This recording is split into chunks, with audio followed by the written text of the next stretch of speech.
بسم الله الرحمن الرحيم. ألف لام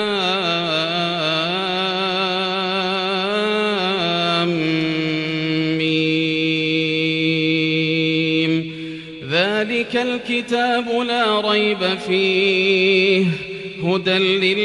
للمتقين الذين يؤمنون بالغيب ويقيمون الصلاة ومما رزقناهم ينفقون والذين يؤمنون بما أنزل إليك وما أنزل من قبلك وبالآخرة هم يوقنون أولئك على هدى من ربهم وأولئك هم المفلحون. إن الذين كفروا سواء عليهم أأنذرتهم أم لم تنذرهم لا يؤمنون. ختم الله على قلوبهم وعلى سمعهم وعلى أبصارهم غشاوة ولهم عذاب عظيم. ومن الناس من يقول آمنا بالله وباليوم الآخر وما هم بمؤمنين يخادعون الله والذين آمنوا وما يخدعون إلا أنفسهم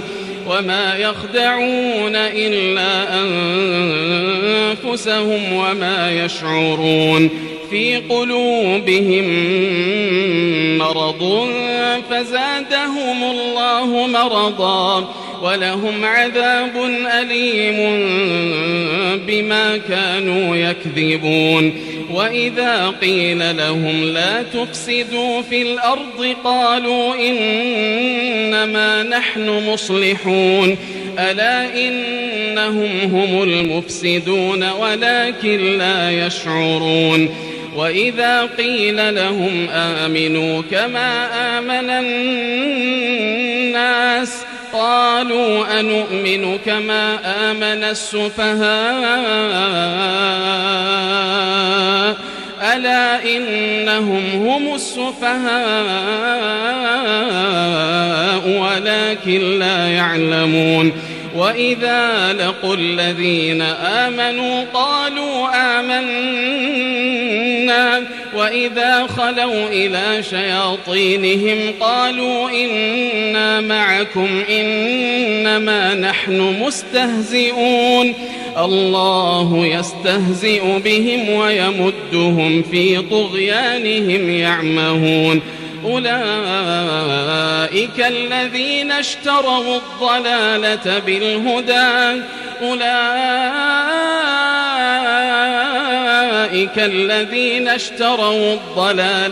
بالهدى فما ربحت تجارتهم وما كانوا مهتدين. مثلهم كمثل الذي استوقد نارا فلما أضاءت ما حوله ذهب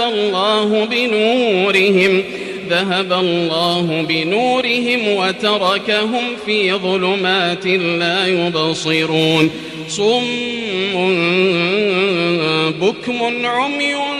فهم لا يرجعون. أو كصيب من السماء فيه ظلمات ورعد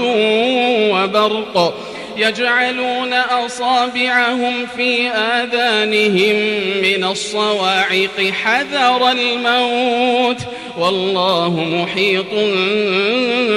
بالكافرين. يكاد البرق يخطف أبصارهم كلما أضاء لهم مشوا فيه وإذا أظلم عليهم قاموا ولو شاء الله لذهب بسمعهم وأبصارهم إن الله على كل شيء قدير. يا أيها الناس اعبدوا ربكم الذي خلقكم والذين من قبلكم لعلكم تتقون. الذي جعل لكم الأرض فراشا والسماء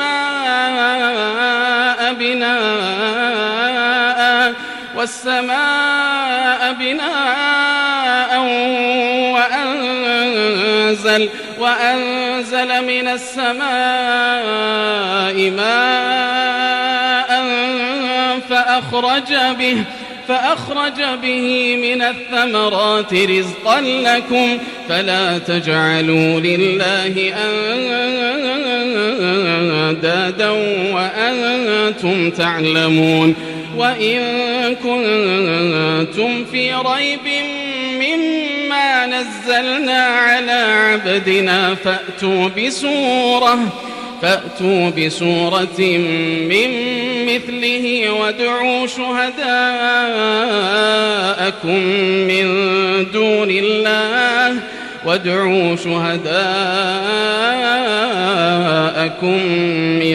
دون الله إن كنتم صادقين. فإن لم تفعلوا ولن تفعلوا فاتقوا النار التي وقودها الناس والحجارة أعدت للكافرين. وبشر الذين آمنوا وعملوا الصالحات أن لهم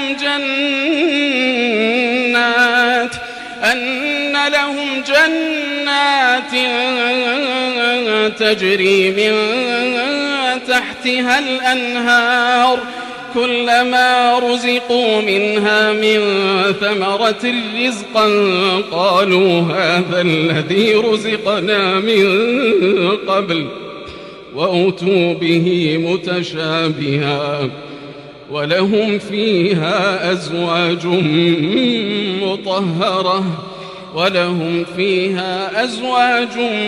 مطهرة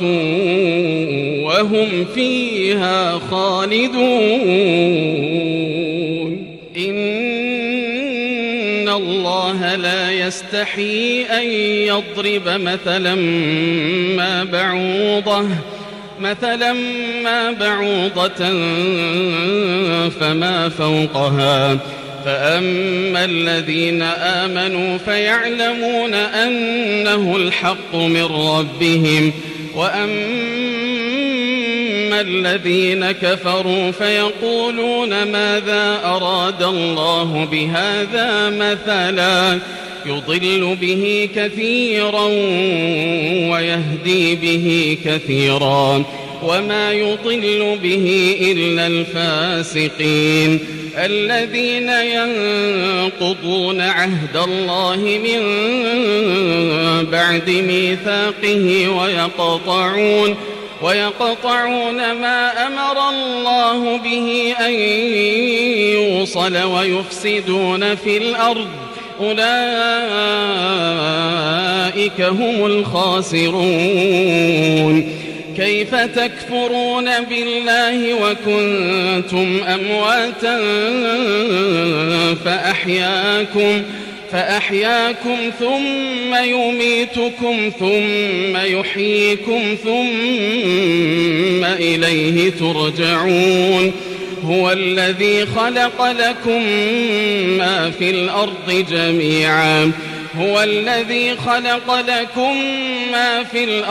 جميعا ثم استوى إلى السماء فسواهن 7 سماوات وهو بكل شيء عليم. وإذ قال ربك للملائكة إني جاعل في الأرض خليفة قالوا أتجعل فيها من يفسد فيها ويسفك الدماء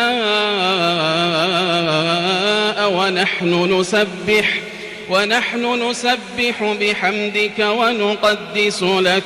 قال إني أعلم ما لا تعلمون وعلم آدم الأسماء كلها ثم عرضهم على الملائكة فقال أنبئوني بأسماء هؤلاء إن كنتم صادقين قالوا سبحانك لا علم لنا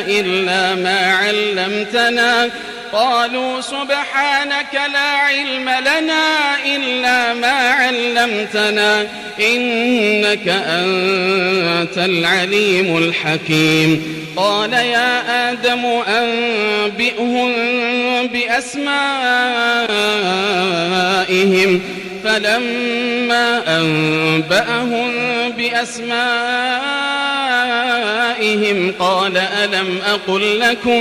قال ألم أقل لكم إني أعلم غيب السماوات والأرض وأعلم ما تبدون وما كنتم تكتمون وإذ قلنا للملائكة اسجدوا لآدم فسجدوا إلا إبليس أبى واستكبر وكان من الكافرين وقلنا يا آدم اسكن أنت وزوجك الجنة وكلا منها رغدا حيث شئتما ولا تقربا هذه الشجرة فتكونا من الظالمين فأزلهما الشيطان عنها فأخرجهما مما كانا فيه وقلنا اهبطوا بعضكم لبعض عدو ولكم في الأرض مستقر ومتاع إلى حين فتلقى آدم من ربه كلمات فتاب عليه إنه هو التواب الرحيم قلنا اهبطوا منها جميعا فإما يأتينكم مني هدى فمن تبع هداي فلا خوف عليهم ولا هم يحزنون والذين كفروا وكذبوا بآياتنا أولئك أصحاب النار هم فيها خالدون يا بني إسرائيل اذكروا نعمتي التي أنعمت عليكم وأوفوا بعهدي أوف بعهدكم وإياي فارهبون وآمنوا بما أنزلت مصدقا لما معكم ولا تكونوا أول كافر به ولا تشتروا بآياتي ثمنا قليلا وإياي فاتقون ولا تلبسوا الحق بالباطل وتكتموا الحق وأنتم تعلمون وأقيموا الصلاة وآتوا الزكاة واركعوا مع الراكعين أتأمرون الناس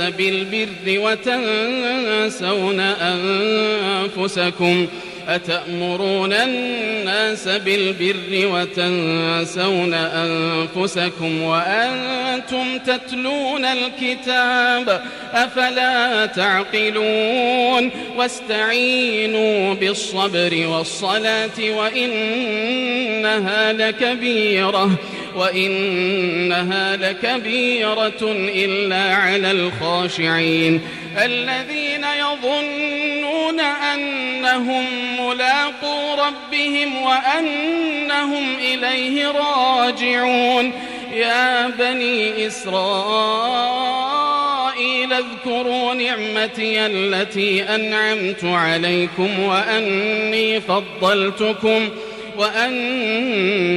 فضلتكم على العالمين واتقوا يوما لا تجزي نفس عن نفس شيئا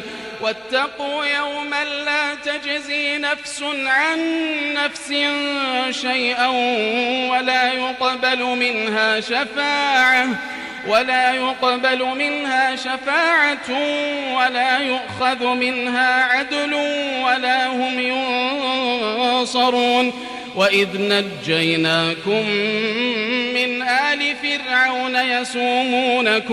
يسومونكم سوء العذاب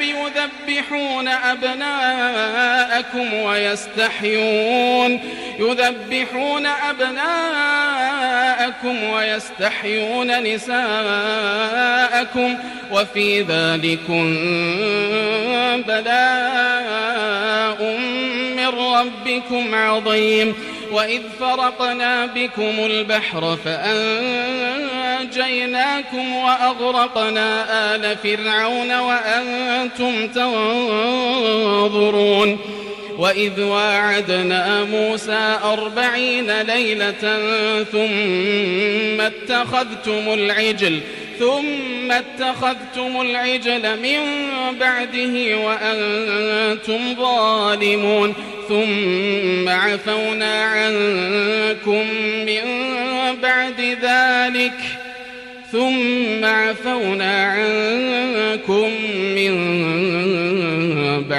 ذلك لعلكم تشكرون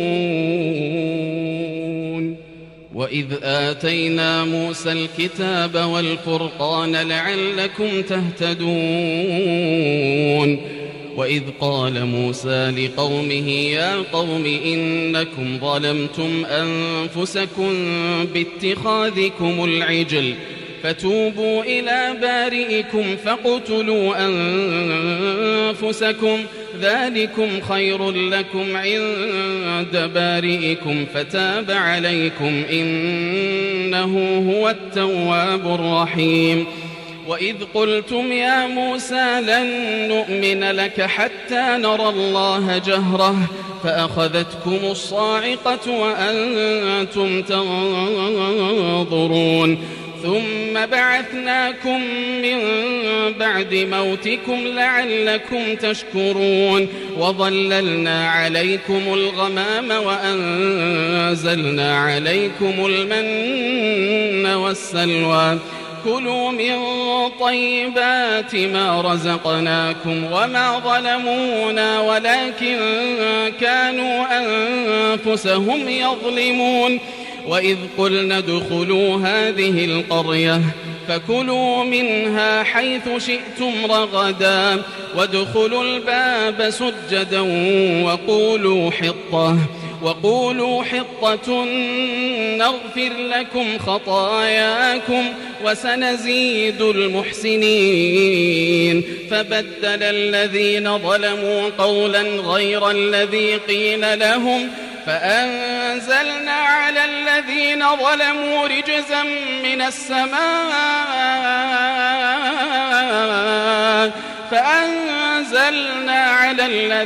ظلموا رجزا من السماء بما كانوا يفسقون وإذ استسقى موسى لقومه فقلنا اضرب بعصاك الحجر فانفجرت منه 12 عينا قد علم كل أناس مشربهم كلوا واشربوا من رزق الله ولا تعثوا في الأرض مفسدين وإذ قلتم يا موسى لن نصبر على طعام واحد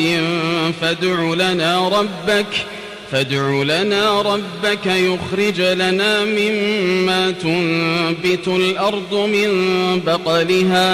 من بقلها وقثائها وفومها وعدسها وبصلها قال أتستبدلون الذي هو أدنى بالذي هو خير اهبطوا مصرا فإن لكم ما سألتم وضربت عليهم الذلة والمسكنة وباءوا بغضب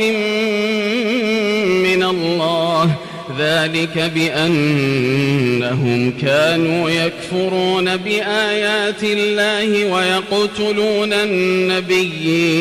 ويقتلون النبيين بغير الحق ذلك بما عصوا وكانوا يعتدون إن الذين آمنوا والذين هادوا والنصارى والصابئين من آمن بالله واليوم الآخر وعمل صالحا فلهم أجرهم عند ربهم ولا خوف عليهم ولا هم يحزنون وإذ أخذنا ميثاقكم ورفعنا فوقكم الطور خذوا ما آتيناكم بقوة واذكروا ما فيه لعلكم تتقون ثم توليتم من بعد ذلك فلولا فضل الله عليكم ورحمته لكنتم من الخاسرين ولقد علمتم الذين اعتدوا منكم في السبت فقلنا لهم كونوا قردة خاسئين فجعلناها نكالا لما بين يديها وما خلفها وموعظة للمتقين وإذ قال موسى لقومه إن الله يأمركم أن تذبحوا بقرة قالوا أتتخذنا هزوا قال أعوذ بالله أن أكون من الجاهلين قالوا ادع لنا ربك يبين لنا ما هي قال إنه يقول إنها بقرة لا فارض ولا بكر عوان بين ذلك فافعلوا ما تؤمرون قالوا ادع لنا ربك يبين لنا ما لونها قال إنه يقول إنها بقرة صفراء فاقع لونها تسر الناظرين قالوا ادع لنا ربك يبين لنا ما هي إن البقرة شابه علينا وإنا إن شاء الله لمهتدون قال إنه يقول إنها بقرة لا ذلول تثير الأرض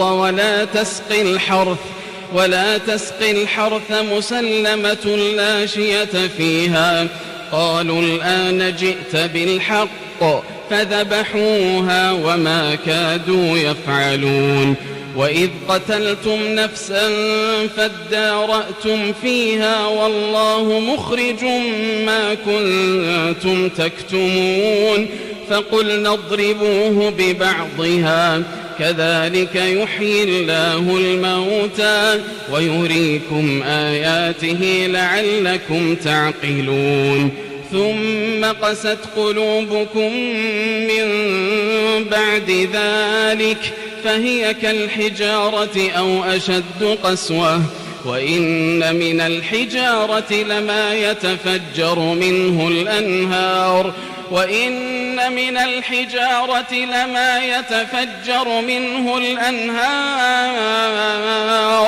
وإن منها لما يشقق فيخرج منه الماء وإن منها لما يهبط من خشية الله وما الله بغافل عما تعملون أفتطمعون أن يؤمنوا لكم وقد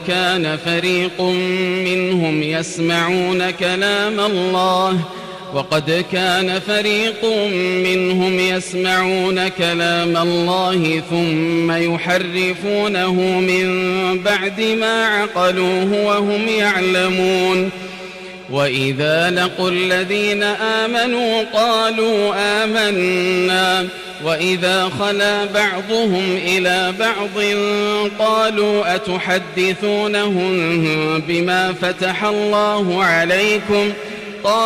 أتحدثونهم بما فتح الله عليكم ليحاجوكم به عند ربكم أفلا تعقلون أولا يعلمون أن الله يعلم ما يسرون وما يعلنون ومنهم أميون لا يعلمون الكتاب إلا أماني وإن هم إلا يظنون فويل للذين يكتبون الكتاب بأيديهم ثم يقولون هذا من عند الله ليشتروا به ثمنا قليلا فويل لهم مما كتبت أيديهم وويل لهم مما يكسبون وقالوا لن تمسنا النار إلا أياما معدودة قل أتخذتم عند الله عهدا فلن يخلف الله عهده أم تقولون على الله ما لا تعلمون بلى من كسب سيئة وأحاطت به خطيئته فأولئك أصحاب النار هم فيها خالدون والذين آمنوا وعملوا الصالحات أولئك أصحاب الجنة هم فيها خالدون وإذ أخذنا ميثاق بني إسرائيل لا تعبدون إلا الله وبالوالدين إحسانا وذي القربى واليتامى والمساكين وقولوا للناس حسنا وأقيموا الصلاة وآتوا الزكاة ثم توليتم إلا قليلا منكم وأنتم معرضون وإذ أخذنا ميثاقكم لا تسفكون دماءكم ولا تخرجون أنفسكم من دياركم ثم أقررتم وأنتم تشهدون ثم أنتم هؤلاء تقتلون أنفسكم وتخرجون فريقا منكم من ديارهم تظاهرون عليهم بالإثم والعدوان وإن يأتوكم أسارى تفادوهم وهو محرم عليكم إخراجهم أفتؤمنون ببعض الكتاب وتكفرون ببعض فما جزاء من يفعل ذلك منكم إلا خزي في الحياة الدنيا ويوم القيامة يردون إلى أشد العذاب وما الله بغافل عما تعملون أولئك الذين اشتروا الحياة الدنيا بالآخرة فلا يخفف عنهم العذاب ولا هم ينصرون ولقد آتينا موسى الكتاب وقفينا من بعده بالرسل وآتينا عيسى ابن مريم البينات وأيدناه بروح القدس أفكلما جاءكم رسول بما لا تهوى أنفسكم استكبرتم ففريقا كذبتم وفريقا تقتلون وقالوا قلوبنا غلف بل لعنهم الله بكفرهم فقليلا ما يؤمنون ولما جاءهم كتاب من عند الله مصدق لما معهم وكانوا من قبل يستفتحون على الذين كفروا فلما جاءهم ما عرفوا كفروا به فلعنة الله على الكافرين بئس ما اشتروا به أنفسهم أن يكفروا بما أنزل الله بغيا أن ينزل الله من فضله على من يشاء من عباده فباءوا بغضب على غضب وللكافرين عذاب مهين وإذا قيل لهم آمنوا بما أنزل الله قالوا نؤمن بما أنزل علينا ويكفرون بما وراءه وهو الحق مصدقا لما معهم قل فلم تقتلون أنبياء الله من قبل إن كنتم مؤمنين ولقد جاءكم موسى بالبينات ثم اتخذتم العجل من بعده وأنتم ظالمون وإذ أخذنا ميثاقكم ورفعنا فوقكم الطور خذوا ما آتيناكم بقوة واسمعوا قالوا سمعنا وعصينا وأشربوا في قلوبهم العجل بكفرهم قل بئس ما يأمركم به إيمانكم إن كنتم مؤمنين قل إن كانت لكم الدار الآخرة عند الله خالصة من دون الناس فتمنوا الموت إن كنتم صادقين ولن يتمنوه أبدا بما قدمت أيديهم والله عليم بالظالمين ولتجدنهم أحرص الناس على حياة ومن الذين أشركوا يود أحدهم لو يعمر 1000 سنة وما هو بمزحزحه من العذاب أن يعمر والله بصير بما يعملون قل من كان عدوا لجبريل فإنه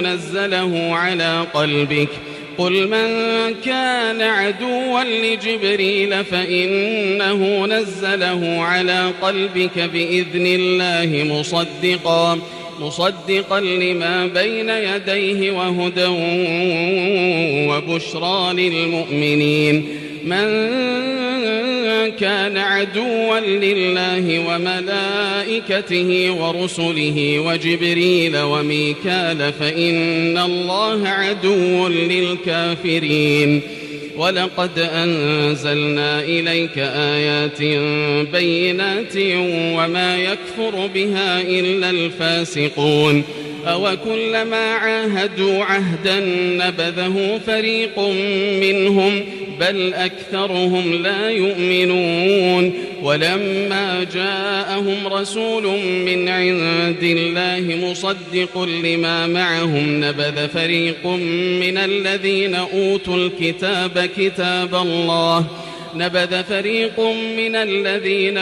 الكتاب كتاب الله وراء ظهورهم كأنهم لا يعلمون واتبعوا ما تتلو الشياطين على ملك سليمان وما كفر سليمان ولكن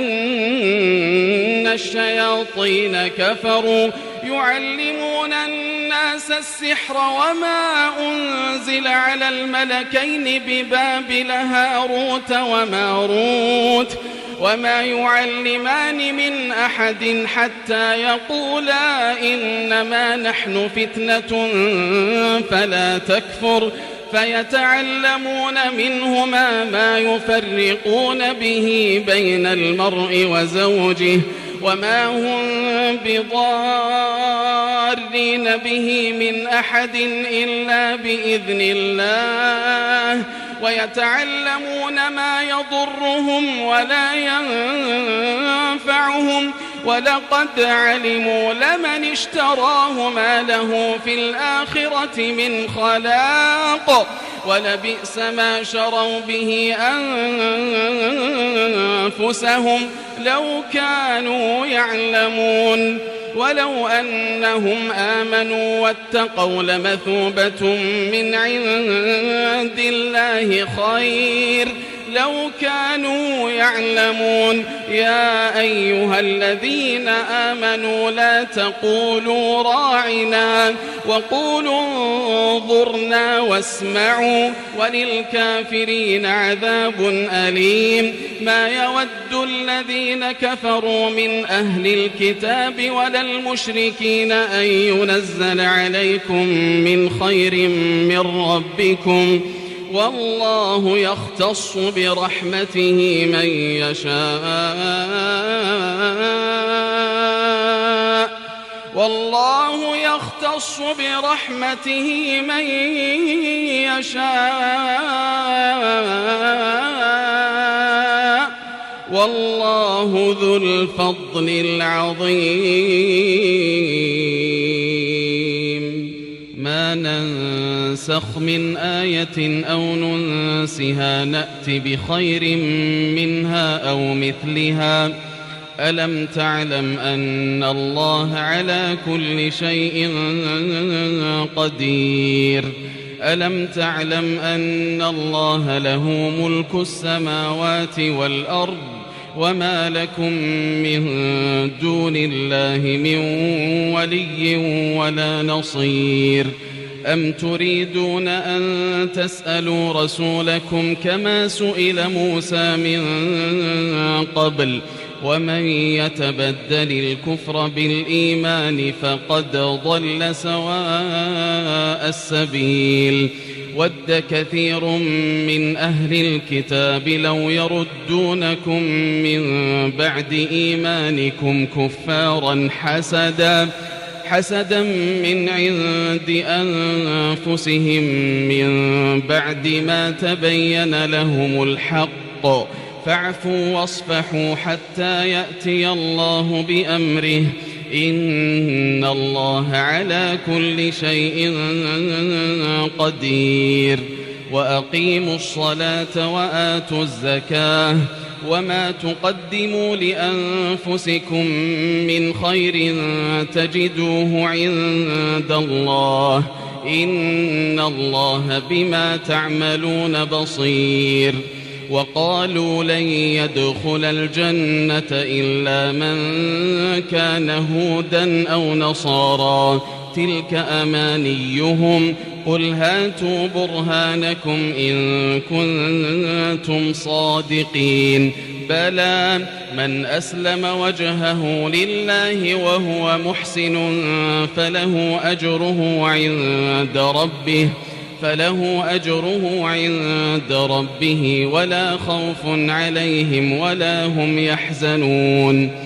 وقالت اليهود ليست النصارى على شيء وقالت النصارى ليست اليهود على شيء وهم يتلون الكتاب كذلك قال الذين لا يعلمون مثل قولهم فالله يحكم بينهم يوم القيامة فيما كانوا فيه يختلفون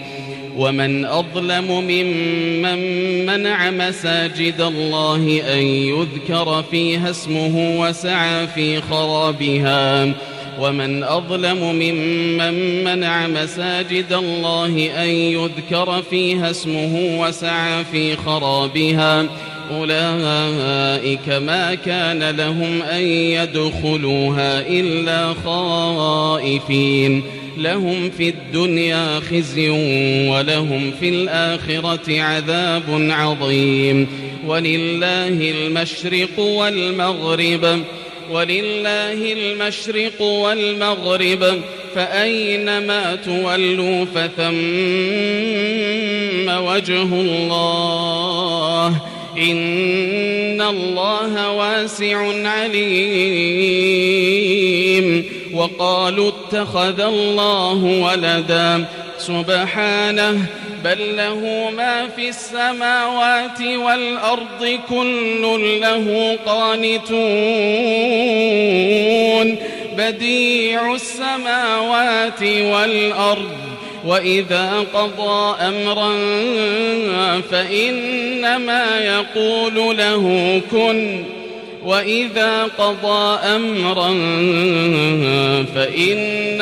يقول له كن فيكون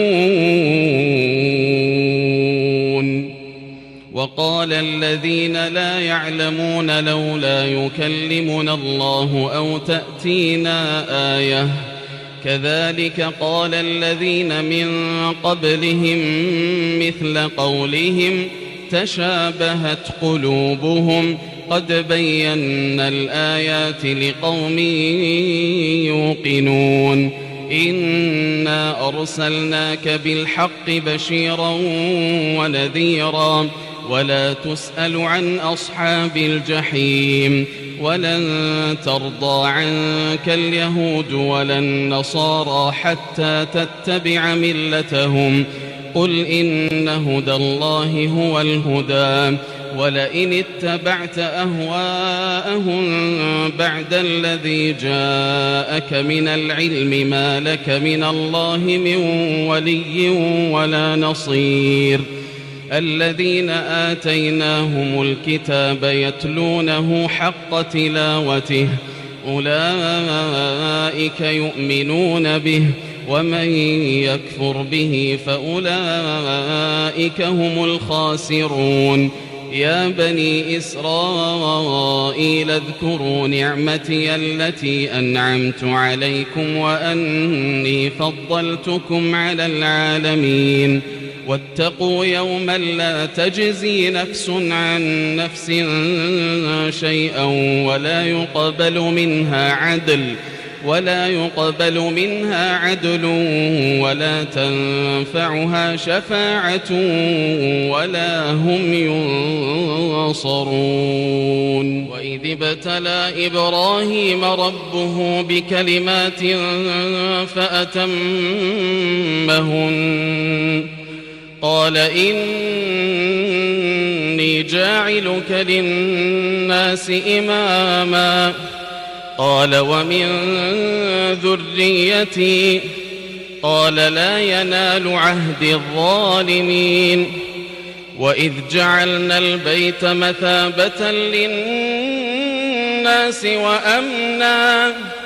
واتخذوا من مقام إبراهيم مصلى وعهدنا إلى إبراهيم وإسماعيل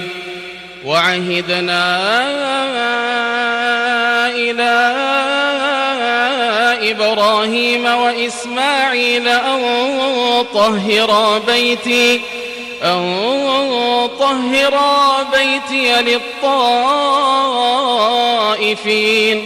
للطائفين والعاكفين والركع السجود وإذ قال إبراهيم رب اجعل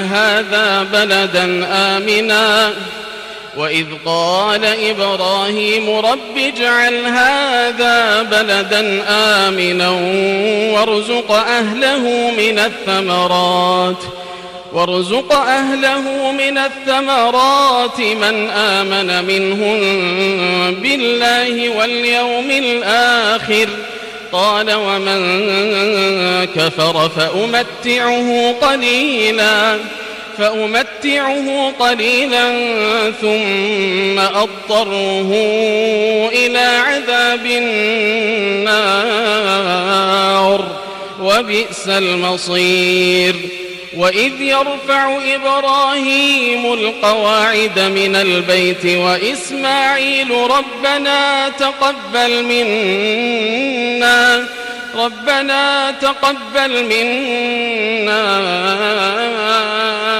إنك أنت السميع العليم. ربنا واجعلنا مسلمين لك ومن ذريتنا أمة مسلمة لك وأرنا مناسكنا وتب علينا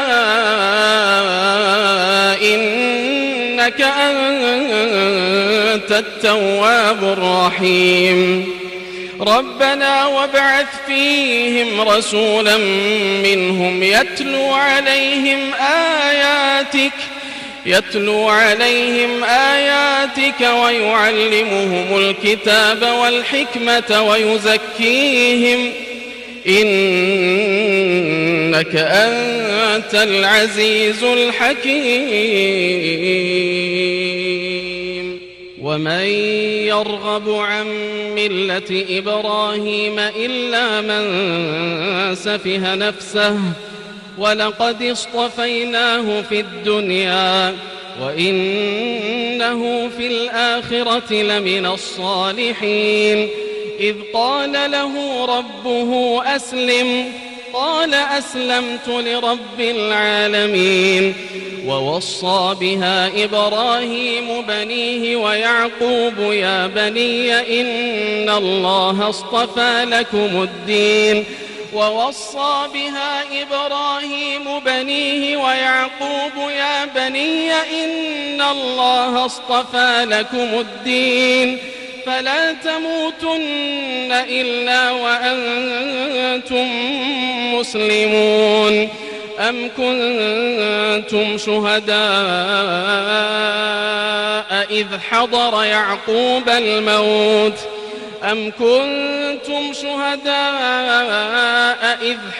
يعقوب الموت إذ قال لبنيه ما تعبدون من بعدي قالوا نعبد إلهك وإله آبائك إبراهيم وإسماعيل وإسحاق إلها واحدا ونحن له مسلمون. تلك أمة قد خلت لها ما كسبت ولكم ما كسبتم ولا تسألون عما كانوا يعملون. وقالوا كونوا هودا أو نصارى تهتدوا قل بل ملة إبراهيم حنيفا وما كان من المشركين. قولوا آمنا بالله وما أنزل إلينا وما أنزل إلى إبراهيم وإسماعيل وإسحاق ويعقوب والأسباط وما أوتي موسى وعيسى وما أوتي النبيون من ربهم لا نفرق بين أحد منهم ونحن له مسلمون.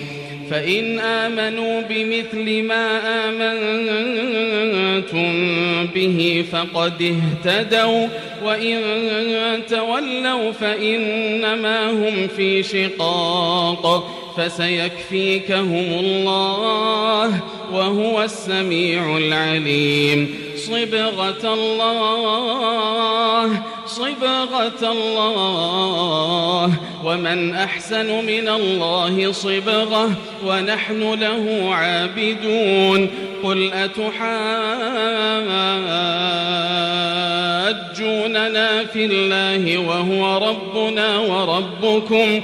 قل أتحاجوننا في الله وهو ربنا وربكم ولنا أعمالنا ولكم أعمالكم ونحن له مخلصون أم تقولون إن إبراهيم وإسماعيل وإسحاق ويعقوب والأسباط كانوا هودا أو نصارى قل أأنتم أعلم أم الله ومن أظلم ممن كتم شهادة عنده من الله وما الله بغافل عما تعملون تلك أمة قد خلت لها ما كسبت ولكم ما كسبتم ولا تسألون عما كانوا يعملون سيقول السفهاء من الناس ما ولاهم عن قبلتهم التي كانوا عليها قل لله المشرق والمغرب يهدي من يشاء إلى صراط مستقيم وكذلك جعلناكم أمة وسطا لتكونوا شهداء على الناس ويكون الرسول عليكم شهيدا وما جعلنا القبلة التي كنت عليها إلا لنعلم من يتبع الرسول ممن ينقلب على عقبيه وإن كانت لكبيرة إلا على الذين هدى الله وما كان الله ليضيع إيمانكم إن الله بالناس لرؤوف رحيم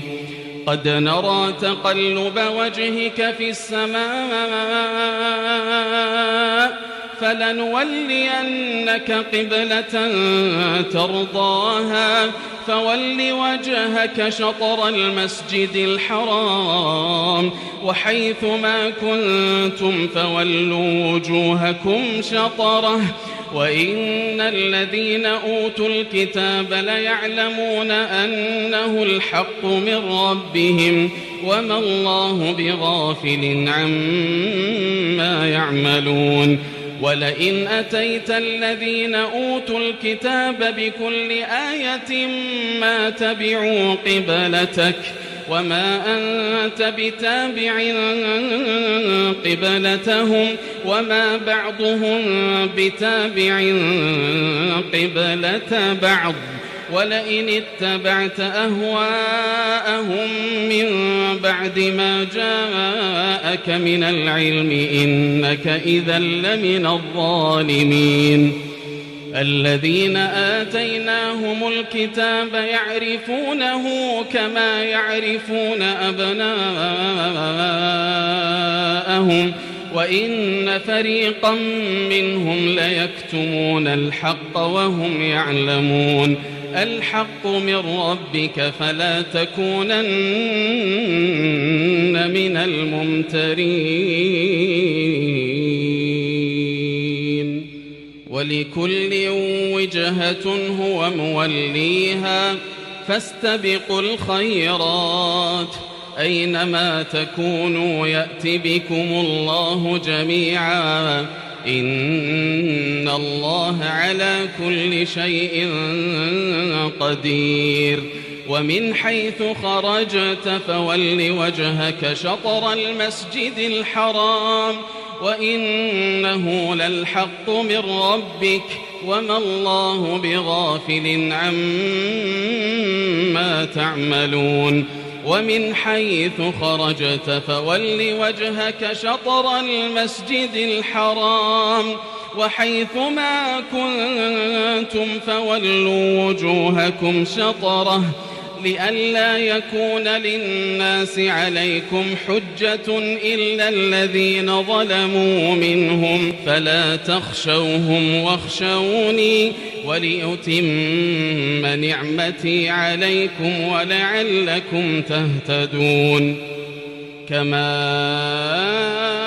أرسلنا فيكم رسولا منكم يتلو عليكم آياتنا ويزكيكم ويعلمكم الكتاب والحكمة ويعلمكم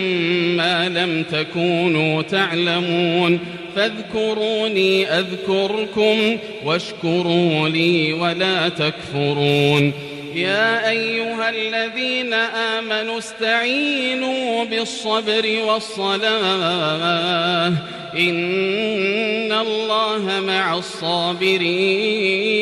ولا تقولوا لمن يقتل في سبيل الله أموات بل أحياء ولكن لا تشعرون ولنبلونكم بشيء من الخوف والجوع ونقص من الأموال والأنفس والثمرات وبشر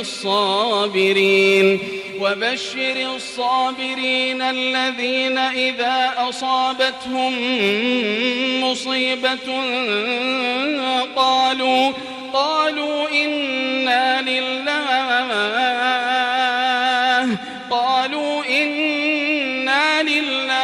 وإنا إليه راجعون أولئك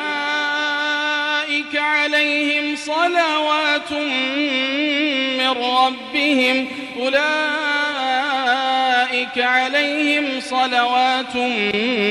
من ربهم ورحمة وأولئك هم المهتدون إن الصفا والمروة من شعائر الله فمن حج البيت أو اعتمر فلا جناح عليه أن يطوف بهما ومن تطوع خيرا فإن الله شاكر عليم إن الذين يكتمون ما أنزلنا من البينات والهدى من بعد ما بيناه للناس في الكتاب أولئك يلعنهم الله ويلعنهم اللاعنون إلا الذين تابوا وأصلحوا وبينوا فأولئك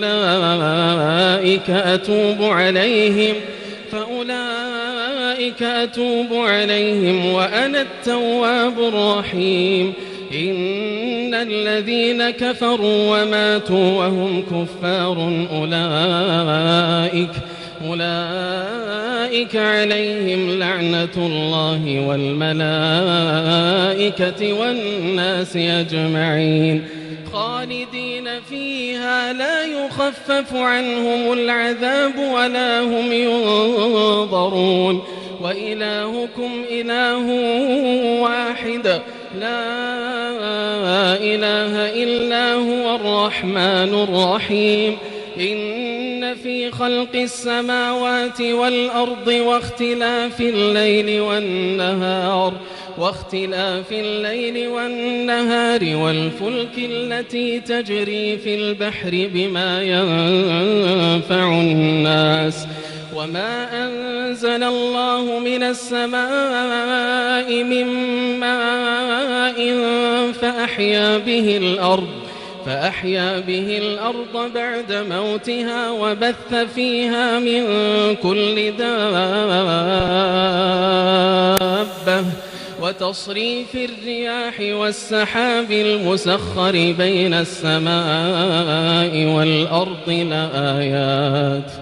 لآيات لقوم يعقلون. ومن الناس من يتخذ من دون الله أندادا يحبونهم كحب الله والذين آمنوا أشد حبا لله ولو يرى الذين ظلموا إذ يرون العذاب أن القوة لله جميعا وأن الله شديد العذاب إذ تبرأ الذين اتبعوا من الذين اتبعوا ورأوا العذاب وتقطعت بهم الأسباب وقال الذين اتبعوا لو أن لنا كرة فنتبرأ منهم كما تبرأوا منا كذلك يريهم الله أعمالهم حسرات عليهم وما هم بخارجين من النار. يا أيها الناس كلوا مما في الأرض حلالا طيبا ولا تتبعوا خطوات الشيطان إنه لكم عدو مبين. إنما يأمركم بالسوء والفحشاء وأن تقولوا على الله ما لا تعلمون. وإذا قيل لهم اتبعوا ما أنزل الله قالوا بل نتبع ما ألفينا عليه آباءنا أولو كان آباؤهم لا يعقلون شيئا ولا يهتدون. ومثل الذين كفروا كمثل الذي ينعق بما لا يسمع إلا دعاء ونداء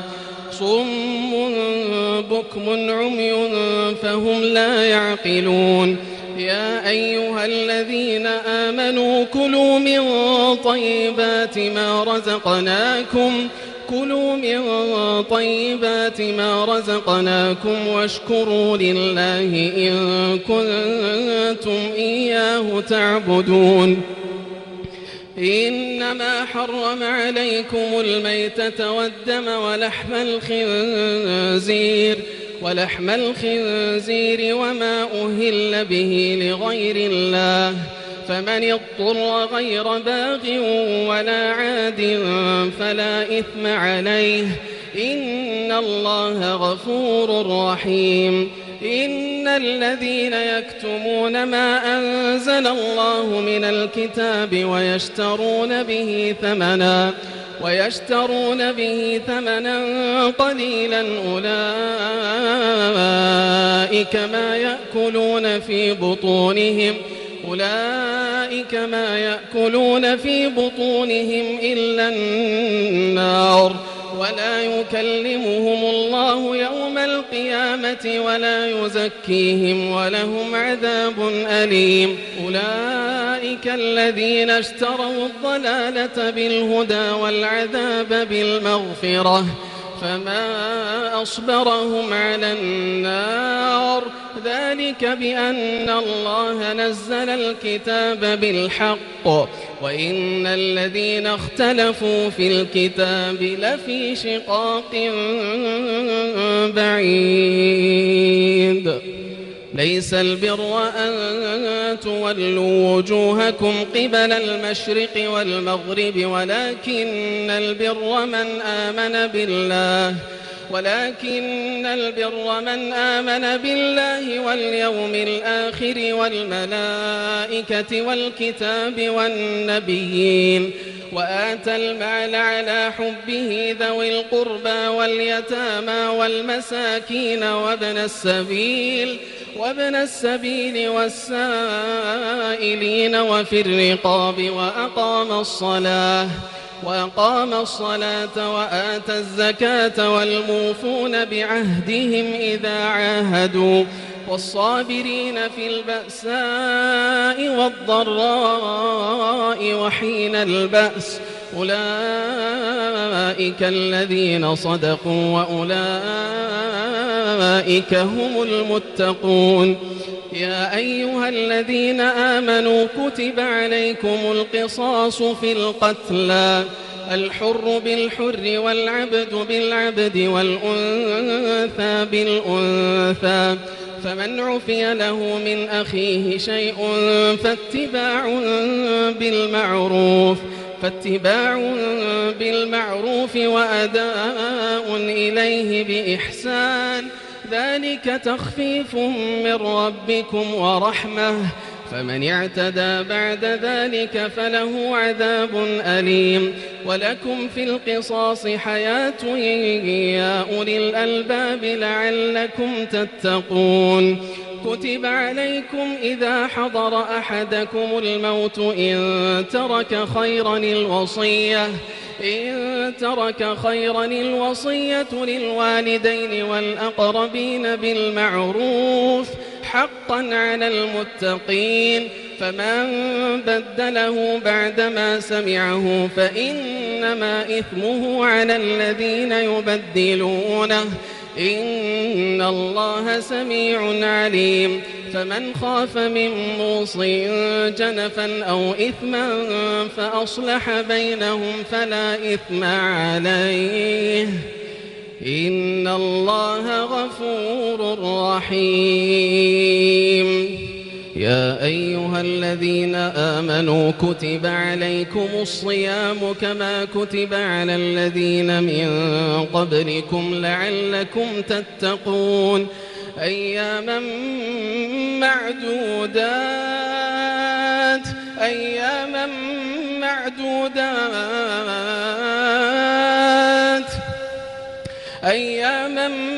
معدودات فمن كان منكم مريضا أو على سفر فعدة من أيام أخر وعلى الذين يطيقونه فدية طعام مسكين فمن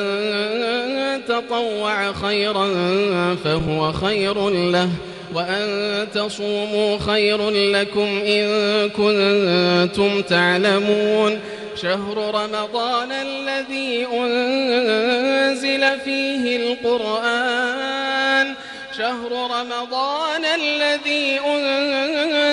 فيه القرآن هدى للناس وبينات من الهدى والفرقان فمن شهد منكم الشهر فليصمه ومن كان مريضا أو على سفر فعدة من أيام أخر يريد الله بكم اليسر ولا يريد بكم العسر ولتكملوا العدة ولتكبروا الله على ما هداكم ولعلكم تشكرون. وإذا سألك عبادي عني فإني قريب أجيب دعوة الداع إذا دعان فليستجيبوا لي وليؤمنوا بي لعلهم يرشدون. أحل لكم ليلة الصيام الرفث إلى نسائكم هن لباس لكم وأنتم لباس لهن علم الله أنكم كنتم تختانون أنفسكم فتاب عليكم وعفى عنكم فالآن باشروهن وابتغوا ما كتب الله لكم وكلوا واشربوا حتى يتبين لكم الخيط الأبيض من الخيط الأسود من الفجر ثم أتموا الصيام إلى الليل ولا تباشروهن وأنتم عاكفون في المساجد تلك حدود الله فلا تقربوها كذلك يبين الله آياته للناس لعلهم يتقون ولا تأكلوا أموالكم بينكم بالباطل وتدلوا بها إلى الحكام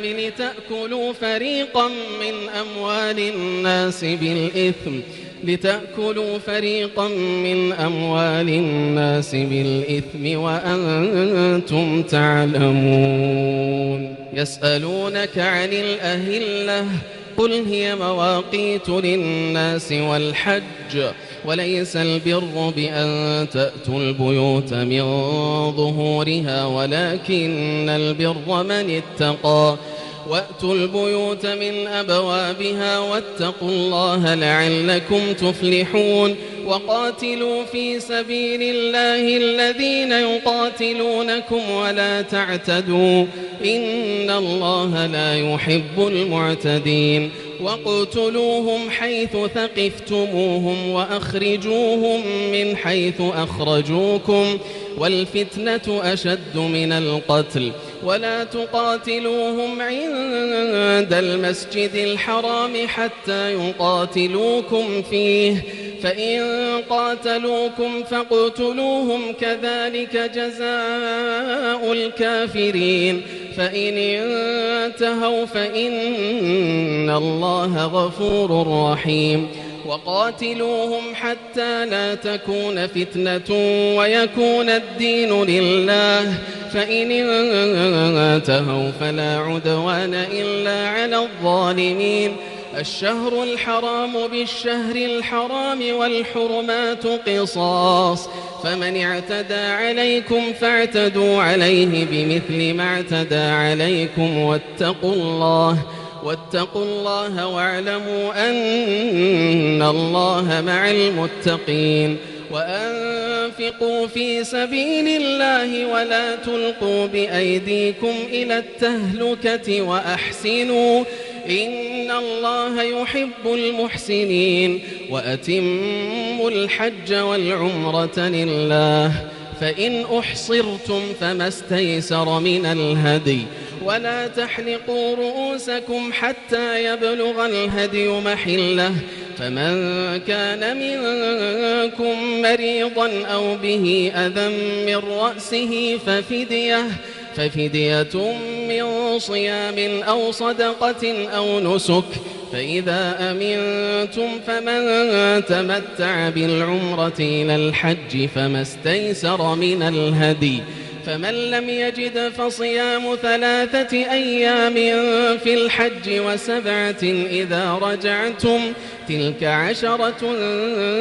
كاملة ذلك لمن لم يكن أهله حاضر المسجد الحرام واتقوا الله واعلموا أن الله شديد العقاب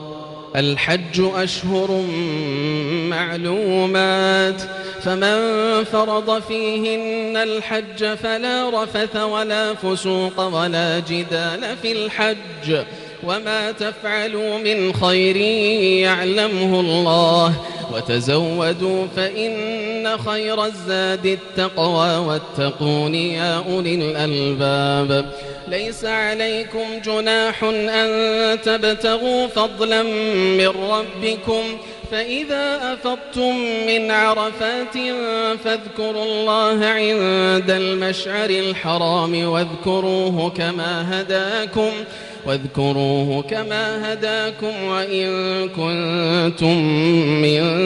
قبله لمن الضالين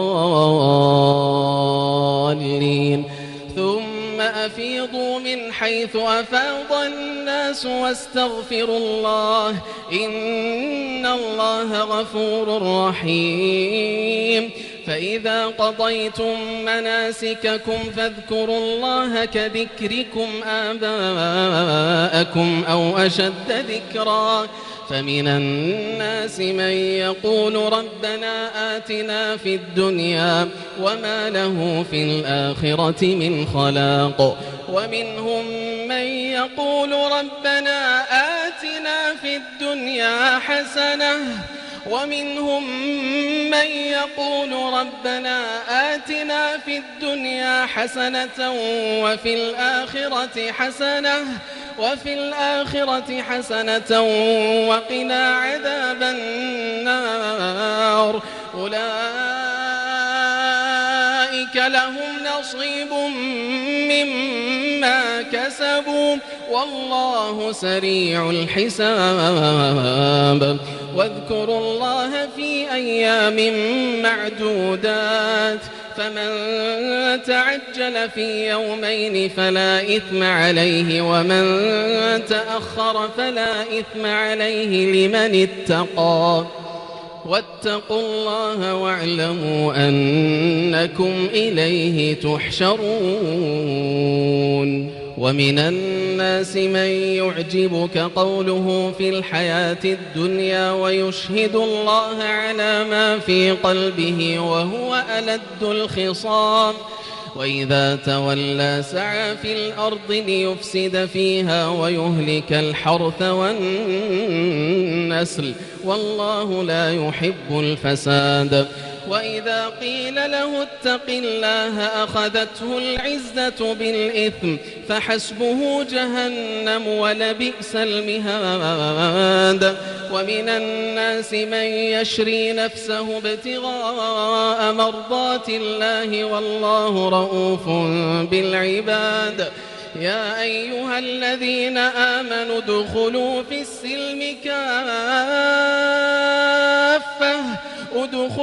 السلم كافة ولا تتبعوا خطوات الشيطان إنه لكم عدو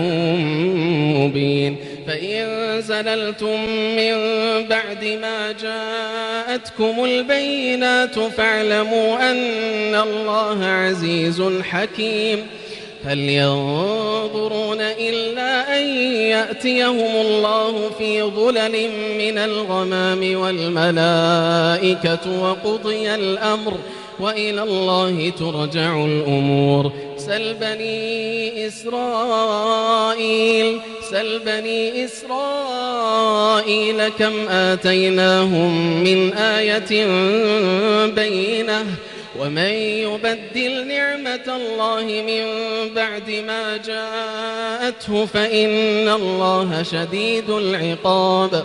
زين للذين كفروا الحياة الدنيا ويسخرون من الذين آمنوا والذين اتقوا فوقهم يوم القيامة والله يرزق من يشاء بغير حساب كان الناس أمة واحدة فبعث الله النبيين مبشرين ومنذرين وأنزل معهم الكتاب بالحق ليحكم بين الناس فيما اختلفوا فيه وما اختلف فيه إلا الذين أوتوه من بعد ما جاءتهم البينات بغيا بينهم فهدى الله الذين آمنوا لما اختلفوا فيه من الحق بإذنه والله يهدي من يشاء إلى صراط مستقيم أم حسبتم أن تدخلوا الجنة ولما يأتكم مثل الذين خلوا من قبلكم مستهم البأساء والضراء وزلزلوا حتى يقول الرسول والذين آمنوا معه متى نصر الله ألا إن نصر الله قريب يسألونك ماذا ينفقون قل ما أنفقتم من خير فللوالدين والأقربين واليتامى والمساكين وابن السبيل وما تفعلوا من خير فإن الله به عليم كتب عليكم القتال وهو كره لكم وعسى أن تكرهوا شيئا وهو خير لكم وعسى أن تحبوا شيئا وهو شر لكم والله يعلم وأنتم لا تعلمون يسألونك عن الشهر الحرام قتال فيه قل قتال فيه كبير وصد عن سبيل الله وكفر به والمسجد الحرام وإخراج أهله منه أكبر عند الله والفتنة أكبر من القتل ولا يزالون يقاتلونكم حتى يردوكم عن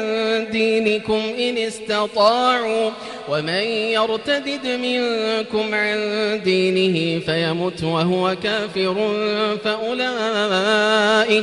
فأولئك حبطت أعمالهم في الدنيا والآخرة وأولئك أصحاب النار هم فيها خالدون إن الذين آمنوا والذين هاجروا وجاهدوا في سبيل الله أولئك يرجون رحمة الله والله غفور رحيم يسألونك عن الخمر والميسر قل فيهما إثم كبير ومنافع للناس وإثمهما أكبر من نفعهما ويسألونك ماذا ينفقون قل العفو كذلك يبين الله لكم الآيات لعلكم تتفكرون في الدنيا والآخرة ويسألونك عن اليتامى قل إصلاح لهم خير وإن تخالطوهم فإخوانكم والله يعلم المفسد من المصلح ولو شاء الله لأعنتكم إن الله عزيز حكيم ولا تنكحوا المشركات حتى يؤمنوا ولأمة مؤمنة خير من مشركة ولو أعجبتكم ولا تنكحوا المشركين حتى يؤمنوا ولعبد مؤمن خير من مشرك ولو أعجبكم أولئك يدعون إلى النار والله يدعو إلى الجنة والمغفرة بإذنه ويبين آياته للناس لعلهم يتذكرون ويسألونك عن المحيض قل هو أذى فاعتزلوا النساء في المحيض ولا تقربوهن حتى يطهرن فإذا تطهرن فأتوهن من حيث أمركم الله إن الله يحب التوابين ويحب المتطهرين نساؤكم حرث لكم فأتوا حرثكم أنى شئتم وقدموا لأنفسكم واتقوا الله واعلموا أنكم ملاقوه وبشر المؤمنين ولا تجعلوا الله عرضة لأيمانكم أن تبروا وتتقوا وتصلحوا بين الناس والله سميع عليم لا يؤاخذكم الله باللغو في أيمانكم ولكن يؤاخذكم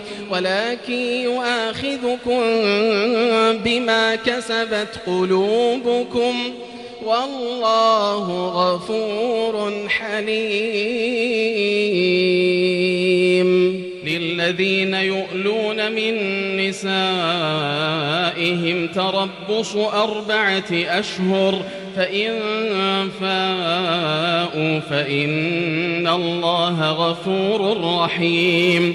وإن عزموا الطلاق فإن الله سميع عليم والمطلقات يتربصن بأنفسهن 3 قروء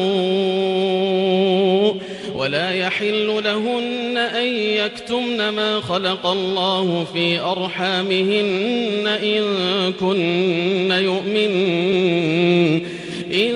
كن يؤمن بالله واليوم الآخر وبعولتهن أحق بردهن في ذلك إن أرادوا إصلاحا ولهن مثل الذي عليهن بالمعروف وللرجال عليهن درجة والله عزيز حكيم. الطلاق 2 فإمساك بمعروف أو تسريح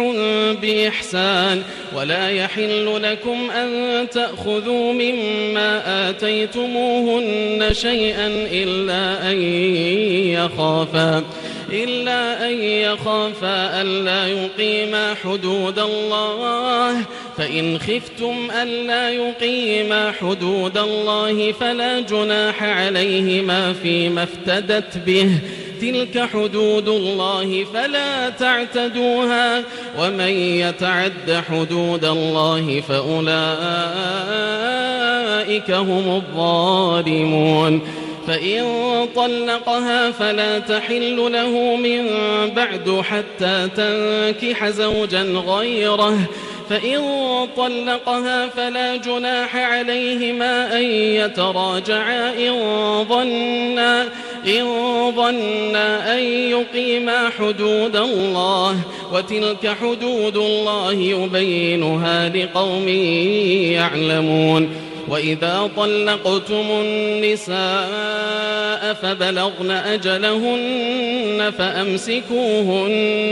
فأمسكوهن بمعروف أو سرحوهن بمعروف ولا تمسكوهن ضرارا لتعتدوا ومن يفعل ذلك فقد ظلم نفسه ولا تتخذوا آيات الله هزوا واذكروا نعمة الله عليكم وما أنزل عليكم من الكتاب والحكمة يعظكم به واتقوا الله واعلموا أن الله بكل شيء عليم. وإذا طلقتم النساء فبلغن أجلهن فلا تعضلوهن أن ينكحن أزواجهن إذا تراضوا بينهم بالمعروف ذلك يوعظ به من كان منكم يؤمن بالله واليوم الآخر ذلكم أزكى لكم وأطهر والله يعلم وأنتم لا تعلمون. والوالدات يرضعن أولادهن حولين كاملين لمن أراد أن يتم الرضاعة وعلى المولود له رزقهن وكسوتهن بالمعروف لا تكلف نفس إلا وسعها لا تضار والدة بولدها ولا مولود له بولده وعلى الوارث مثل ذلك فإن أرادا فصالا عن تراض منهما وتشاور فلا جناح عليهما. وإن أردتم أن تسترضعوا أولادكم فلا جناح عليكم إذا سلمتم ما آتيتم بالمعروف واتقوا الله واعلموا أن الله بما تعملون بصير. والذين يتوفون منكم ويذرون أزواجا يتربصن بأنفسهن 4 أشهر و10 فإذا بلغن أجلهن فلا جناح عليكم فيما فعلن في أنفسهن بالمعروف والله بما تعملون خبير ولا جناح عليكم فيما عرضتم به من خطبة النساء أو أكننتم في أنفسكم علم الله أنكم ستذكرونهن ولكن لا تواعدوهن سرا إلا أن تقولوا قولا معروفا ولا تعزموا عقدة النكاح حتى يبلغ الكتاب أجله واعلموا أن الله يعلم ما في أنفسكم فاحذروه واعلموا أن الله غفور حليم لا جناح عليكم إن طلقتم النساء ما لم تمسوهن أو تفرضوا لهن فريضة ومتعوهن على الموسع قدره وعلى المقتر قدره متاعا بالمعروف حقا على المحسنين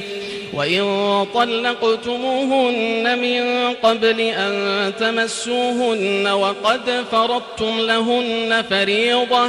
فنصف ما فرضتم إلا أن يعفون أو يعفو الذي بيده عقدة النكاح وأن تعفوا أقرب للتقوى ولا تنسوا الفضل بينكم إن الله بما تعملون بصير حافظوا على الصلوات والصلاة الوسطى وقوموا لله قانتين فإن خفتم فرجالا أو ركبانا فإذا أمنتم فاذكروا الله كما علمكم ما لم تكونوا تعلمون والذين يتوفون منكم ويذرون أزواجا وصية لأزواجهم متاعا إلى الحول غير إخراج فإن خرجن فلا جناح عليكم فيما فعلن في أنفسهن من معروف والله عزيز حكيم وللمطلقات متاع بالمعروف حقا على المتقين كذلك يبين الله لكم آياته لعلكم تعقلون ألم تر إلى الذين خرجوا من ديارهم وهم ألوف حذر الموت ألم تر إلى الذين خرجوا من ديارهم وهم ألوف حذر الموت فقال لهم الله موتوا ثم أحياهم إن الله لذو فضل على الناس ولكن أكثر الناس لا يشكرون وقاتلوا في سبيل الله واعلموا أن الله سميع عليم من ذا الذي يقرض الله قرضا حسنا فيضاعفه له أضعافا كثيرة والله يقبض ويبسط وإليه ترجعون ألم تر إلى الملأ من بني إسرائيل من بعد موسى إذ قالوا لنبي له ابعث لنا ملكا نقاتل في سبيل الله قال هل عسيتم إن كتب عليكم القتال ألا تقاتلوا قالوا وما لنا ألا نقاتل في سبيل الله وقد أخرجنا من ديارنا وأبنائنا فلما كتب عليهم القتال تولوا إلا قليلا منهم والله عليم بالظالمين وقال لهم نبيهم إن الله قد بعث لكم طالوت ملكا قالوا أنى يكون له الملك علينا ونحن أحق بالملك منه ولم يؤت سعة من المال قال إن الله اصطفاه عليكم وزاده بسطة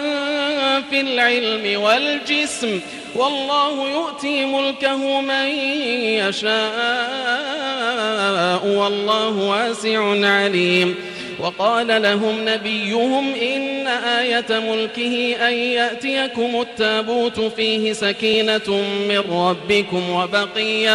وبقية مما ترك آل موسى وآل هارون تحمله الملائكة إن في ذلك لآية لكم إن كنتم مؤمنين فلما فصل طالوت بالجنود قال إن الله مبتليكم بنهر فمن شرب منه فليس مني ومن لم يطعمه فإنه مني إلا من اغترف غرفة بيده فشربوا منه إلا قليلا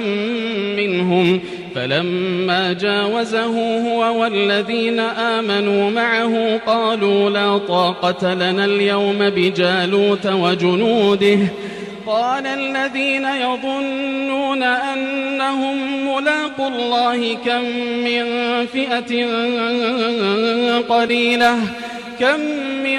فئة قليلة غلبت فئة كثيرة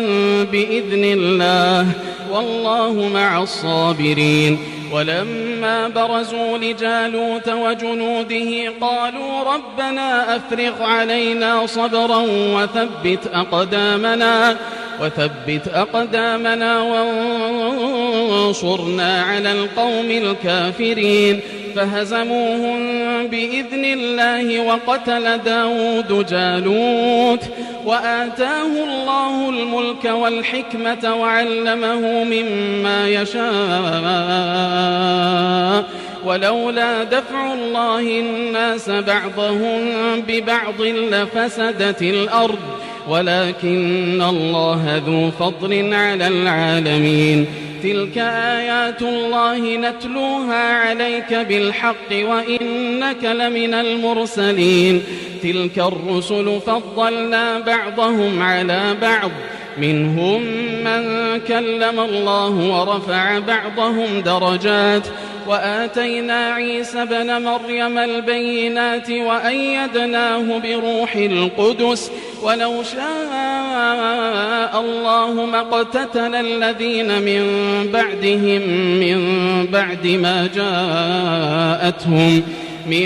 بعد ما جاءتهم البينات ولكن اختلفوا فمنهم من آمن ومنهم من كفر ولو شاء الله ما اقتتلوا ولكن الله يفعل ما يريد يا أيها الذين آمنوا أنفقوا مما رزقناكم من قبل أن يأتي يوم لا بيع فيه ولا خلة ولا شفاعة والكافرون هم الظالمون الله لا إله إلا هو الحي القيوم لا تأخذه سنة ولا نوم له ما في السماوات وما في الأرض من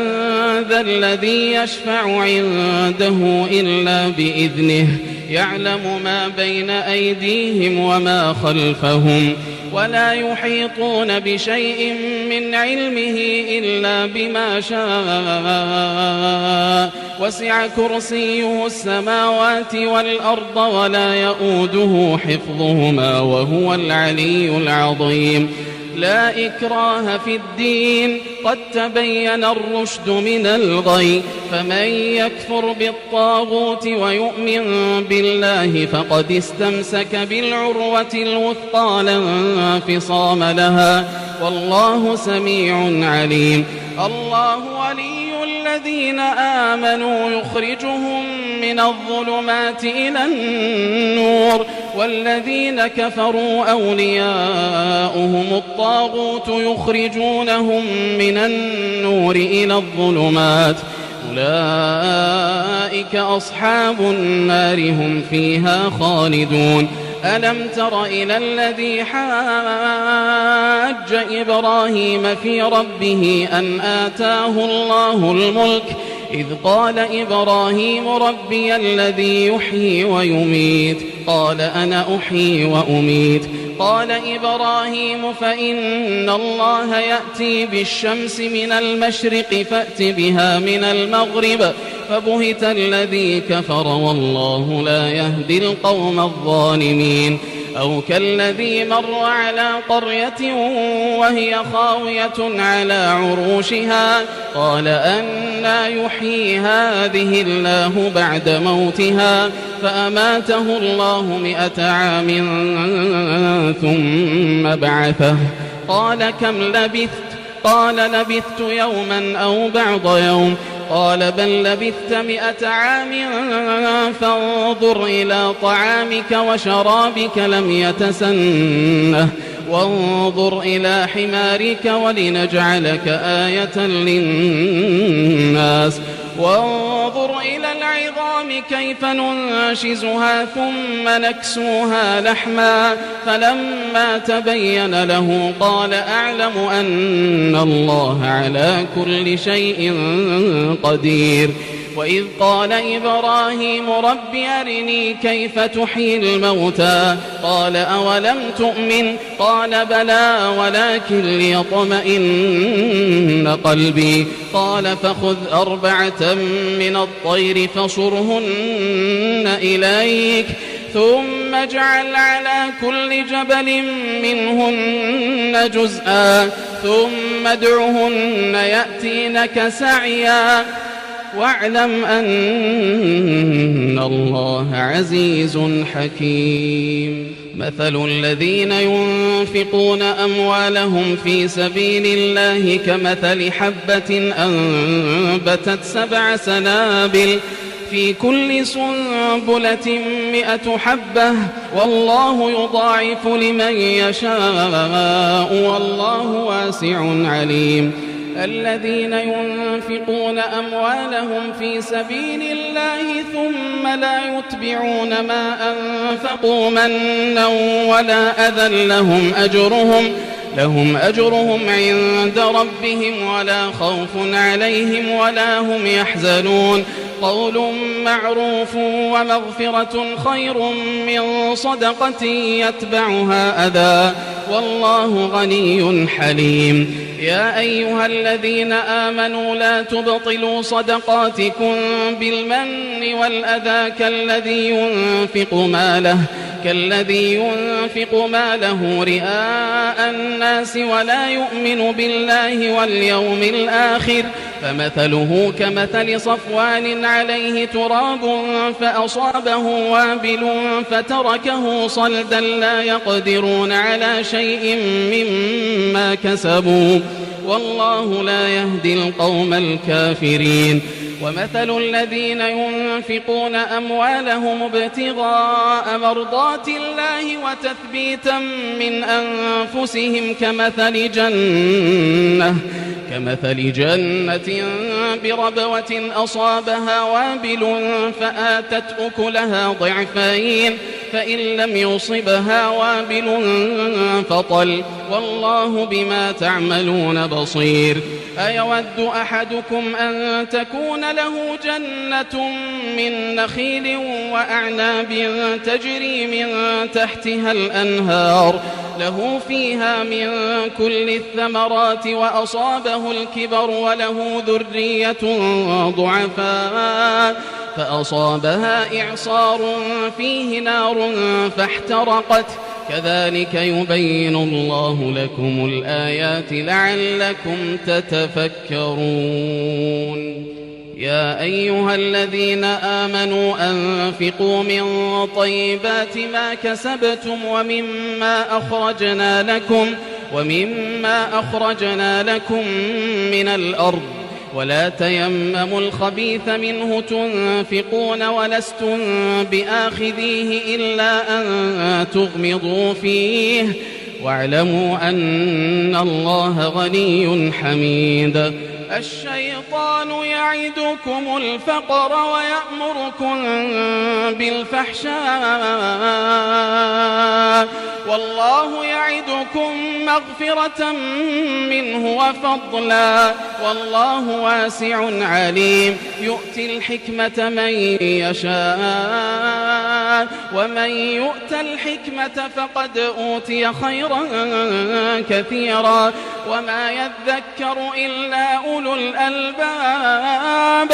وما أنفقتم من نفقة أو نذرتم من نذر فإن الله يعلمه وما للظالمين من أنصار إن تبدوا الصدقات فنعما هي وإن تخفوها وتؤتوها الفقراء فهو خير لكم ويكفر عنكم من سيئاتكم والله بما تعملون خبير ليس عليك هداهم ولكن الله يهدي من يشاء وما تنفقوا من خير فلأنفسكم وما تنفقون إلا ابتغاء وجه الله وما تنفقوا من خير يوفى إليكم وأنتم لا تظلمون للفقراء الذين أحصروا في سبيل الله لا يستطيعون ضربا في الأرض يحسبهم الجاهل أغنياء من التعفف تعرفهم بسيماهم لا يسألون الناس إلحافا وما تنفقوا من خير فإن الله به عليم الذين ينفقون أموالهم بالليل والنهار سرا وعلانية فلهم أجرهم عند ربهم ولا خوف عليهم ولا هم يحزنون الذين يأكلون الربا لا يقومون إلا كما يقوم الذي يتخبطه الشيطان من المس ذلك بأنهم قالوا إنما البيع مثل الربا وأحل الله البيع وحرم الربا فمن جاءه موعظة من ربه فانتهى فله ما سلف وأمره إلى الله ومن عاد فأولئك أصحاب النار هم فيها خالدون يمحق الله الربا ويربي الصدقات والله لا يحب كل كفار أثيم إن الذين آمنوا وعملوا الصالحات وأقاموا الصلاة وآتوا الزكاة لهم أجرهم عند ربهم ولا خوف عليهم ولا هم يحزنون يا أيها الذين آمنوا اتقوا الله وذروا ما بقي من الربا إن كنتم مؤمنين فإن لم تفعلوا فأذنوا بحرب من الله ورسوله وإن تبتم فلكم رؤوس أموالكم لا تظلمون ولا تظلمون وإن كان ذو عسرة فنظرة إلى ميسرة وأن تصدقوا خير لكم إن كنتم تعلمون واتقوا يوما ترجعون فيه إلى الله ثم توفى كل نفس ما كسبت وهم لا يظلمون يا أيها الذين آمنوا إذا تداينتم بدين إلى أجل مسمى فاكتبوه وليكتب بينكم كاتب بالعدل ولا يأب كاتب أن يكتب كما علمه الله فليكتب وليملل الذي عليه الحق وليتق الله ربه ولا يبخس منه شيئا فإن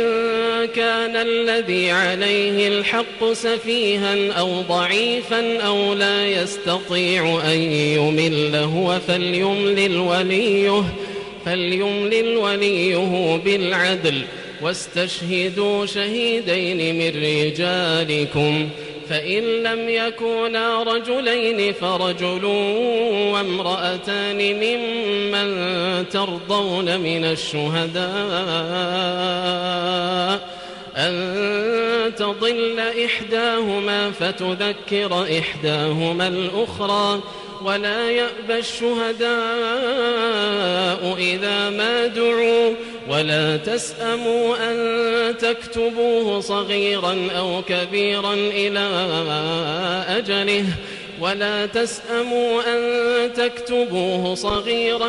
كبيرا إلى أجله ذلكم أقسط عند الله وأقوم للشهادة وأدنى ألا ترتابوا إلا أن تكون تجارة حاضرة تديرونها بينكم فليس عليكم جناح ألا تكتبوها وأشهدوا إذا تبايعتم ولا يضار كاتب ولا شهيد وإن تفعلوا فإنه فسوق بكم واتقوا الله ويعلمكم الله والله بكل شيء عليم وإن كنتم على سفر ولم تجدوا كاتبا فرهان مقبوضة فإن أمن بعضكم بعضا فليؤدي الذي ائتمن أمانته وليتق الله ربه ولا تكتموا الشهادة ومن يكتمها فإنه آثم قلبه والله بما تعملون عليم لله ما في السماوات وما في الأرض وإن تبدوا ما في أنفسكم أو تخفوه يحاسبكم به الله فيغفر لمن يشاء ويعذب من يشاء والله على كل شيء قدير آمن الرسول بما أنزل إليه من ربه والمؤمنون كل آمن بالله وملائكته وكتبه ورسله لا نفرق بين أحد من رسله وقالوا سمعنا وأطعنا غفرانك ربنا وإليك المصير لا يكلف الله نفسا إلا وسعها لها ما كسبت وعليها ما اكتسبت ربنا لا تؤاخذنا إن نسينا أو أخطأنا ربنا لا تؤاخذنا إن نسينا أو أخطأنا ربنا ولا تحمل علينا إصرا كما حملته على الذين من قبلنا ربنا ولا تحملنا ما لا طاقة لنا به واعف عنا واغفر لنا وارحمنا أنت مولانا فانصرنا على القوم الكافرين